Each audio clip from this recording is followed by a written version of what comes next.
Le péché, force obscure de rejet de la vie, s'exprime visiblement par des péchés qui sont, eux, des refus des devoirs, du droit, de la justice, de la vérité, des négations, du respect d'autrui.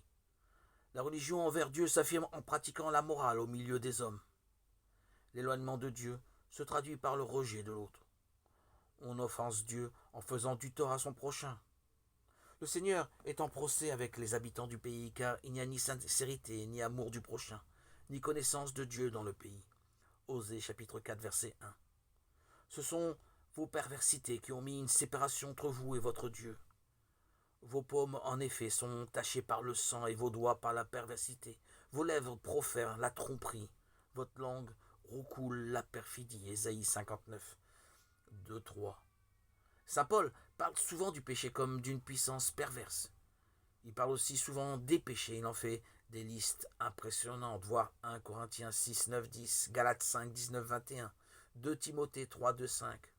Tout ce qui abîme une personne, tout ce qui gangrène les relations, tout mensonge, toute oppression est un péché. Et particulièrement la cupidité qui est une idolâtrie, Colossiens 3, 5. C'est un péché à condition bien entendu que la faute soit consciente et volontaire, à condition que le pécheur ait vraiment consenti à cette force mauvaise du péché, qui divise le cœur de l'homme. Je ne comprends rien à ce que je fais. Le bien que je veux, je ne le fais pas, et le mal que je ne veux pas, je le fais. Romains 7, 15, 19. Car le péché a moins blessé l'intelligence que la volonté. On peut rester très lucide et être très faible et faire mal par faiblesse.